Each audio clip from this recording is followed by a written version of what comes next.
10 times better than I did.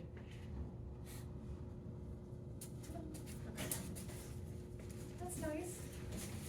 Whatever, show off. Let me hide behind my mat, like in the Wizard of Oz. I know that. 2 minutes.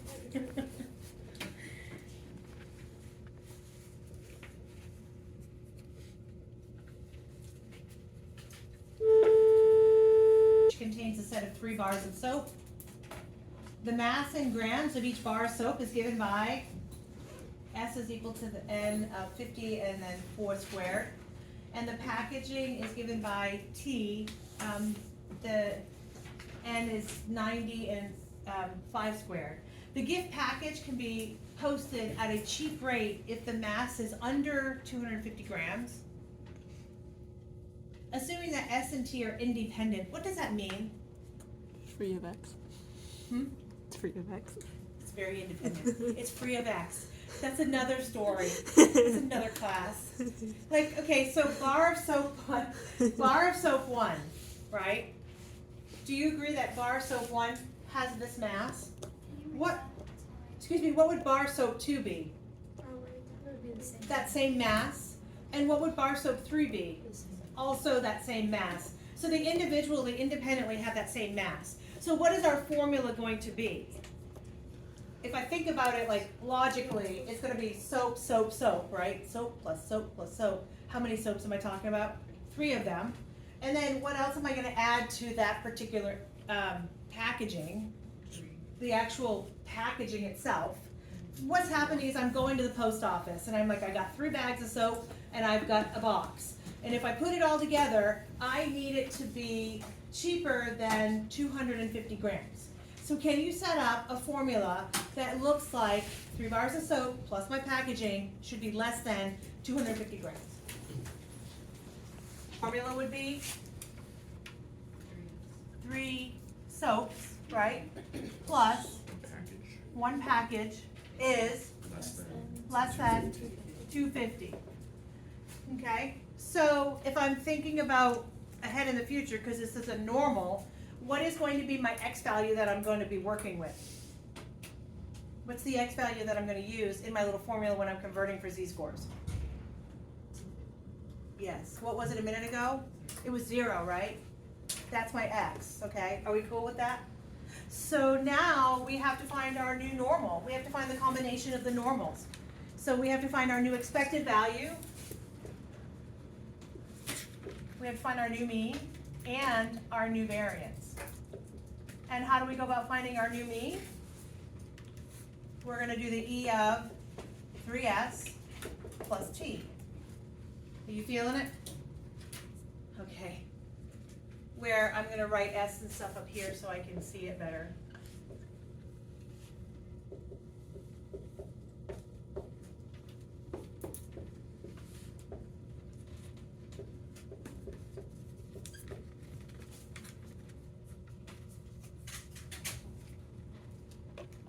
Rewritten. Tell me how to rewrite this.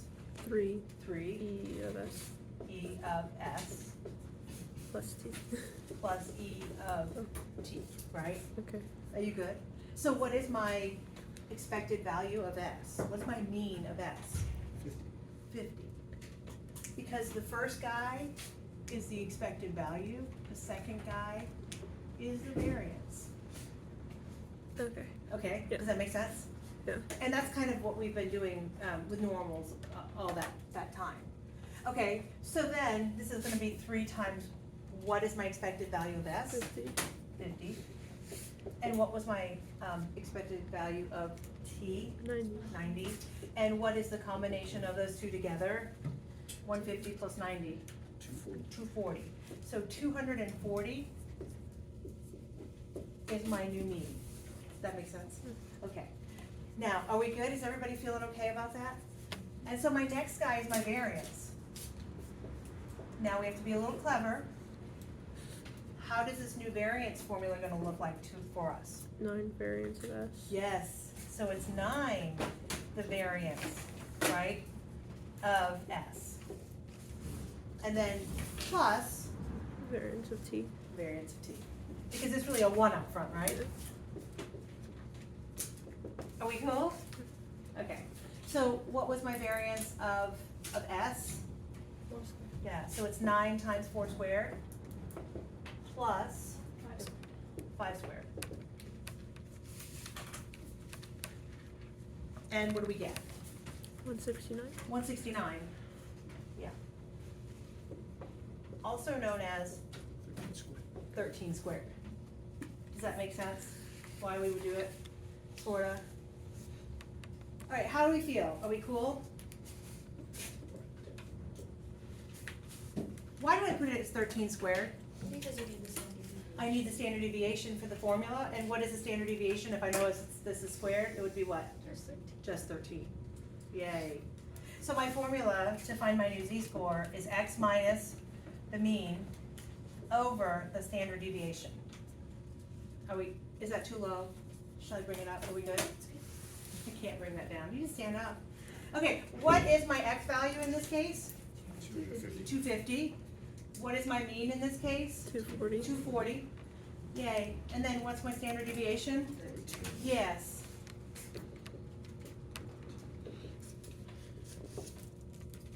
I don't need a square root, because really I have 13 squared, and if I square root that, that's 13. Are we good?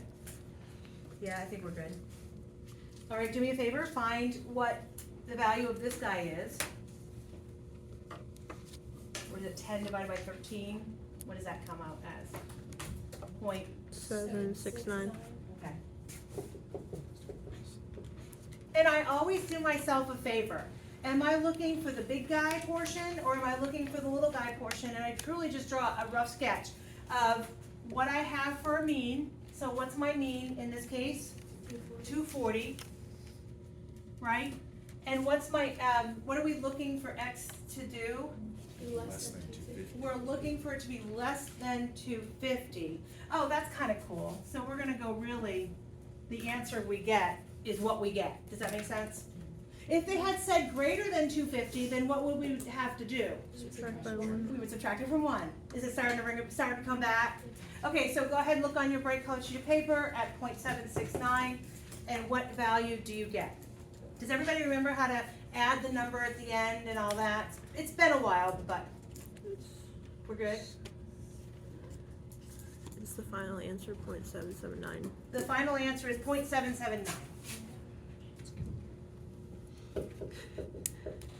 Which doesn't make sense that 78% is shaded. Yes, Mind if I use the rest? I don't mind at all.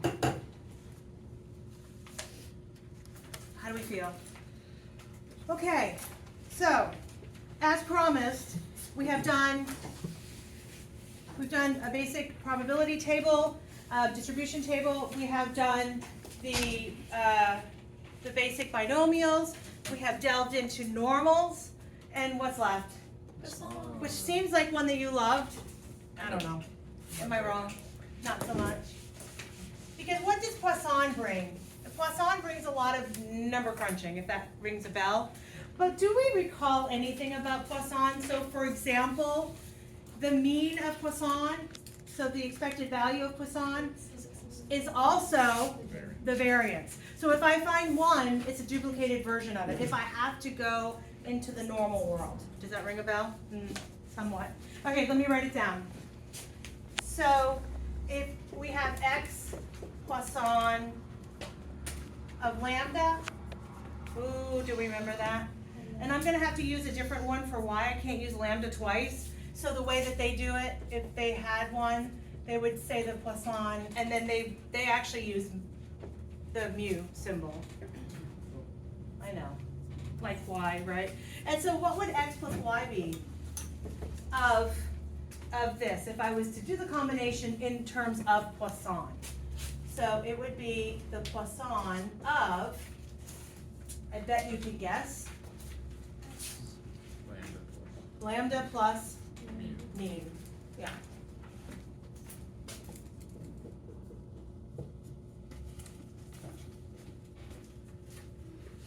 Okay. Josh and Ruben. If you were hungry, I don't know. Does anybody really like a Ruben? I like them. I do too. Like really. Okay. Keep in touch with their parents by text. They're such good boys.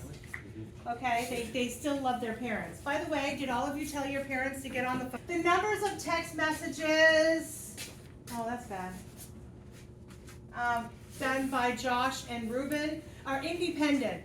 So if Josh writes to one, then Ruben writes to one, and they don't do it together, which makes sense. The number of text messages sent each week by Josh has a Poisson distribution with a mean of 3.2.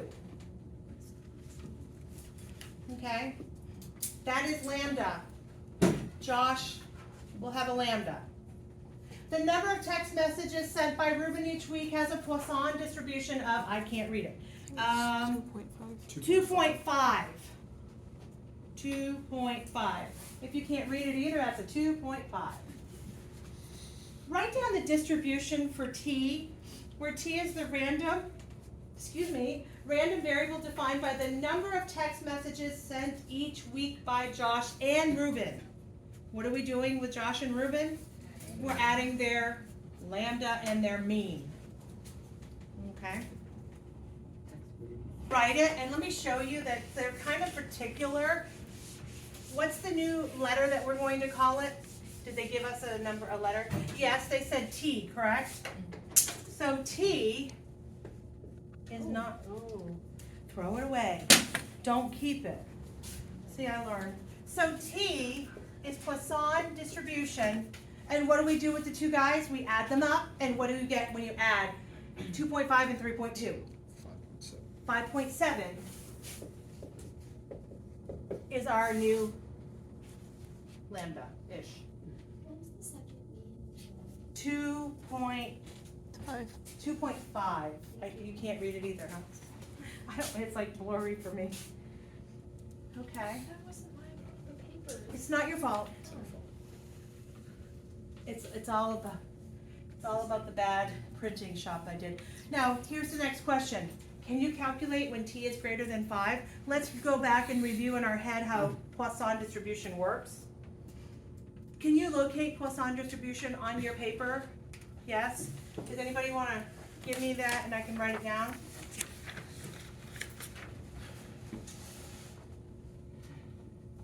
That would be a no-go? We can't remember. E to the negative lambda. Yes.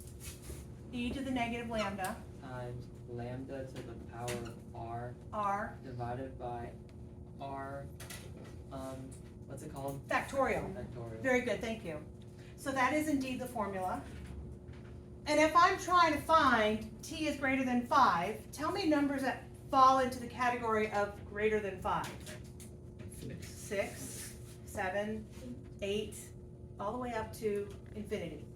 So are we going to add the values of the distribution of 6, 7, 8, all the way up to infinity?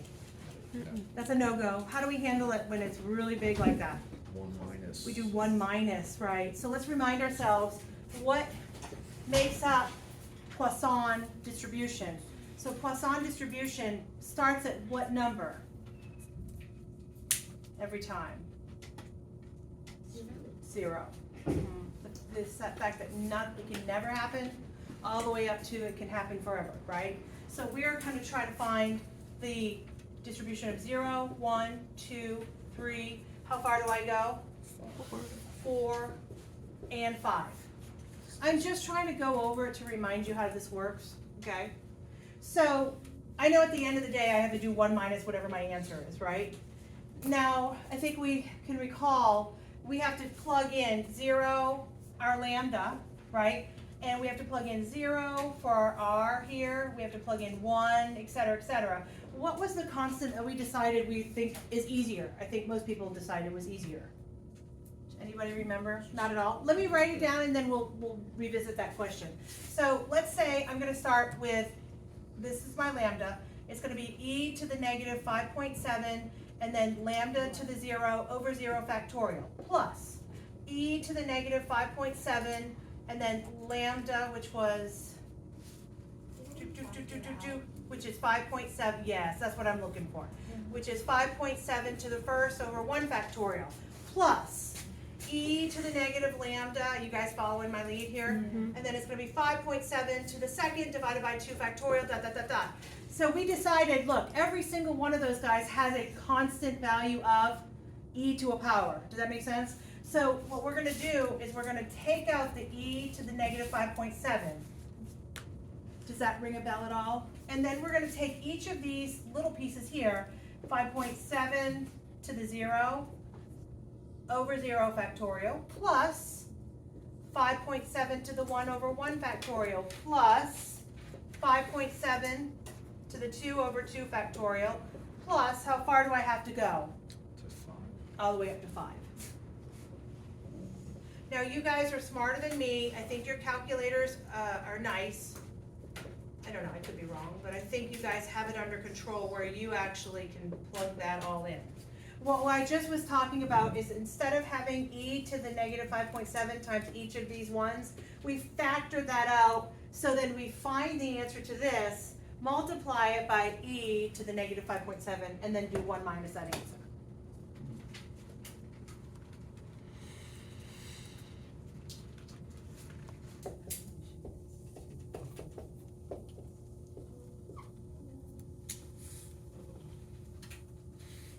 Oh, wait. What'd you get for an answer? 0.508. I go 5. I got I'm wrong. I think it's We disagree on the rights, we want to put my calculator. What's the answer? Yeah. They also have a range of 5 and 5 and less than. I think it's fine. It depends on what your calculator did, where you rounded. It's fine, yeah. What do we think? Good, bad, ugly, indifferent? One last thing and then I'm done. It's not new. I just want you to test it for me. So I'm gonna tell you that x is Poisson of 2.4, and I'm gonna tell you y is Poisson of 3.6, and I want you to find 2x minus y, okay? Find the expected value and the variance for me, please.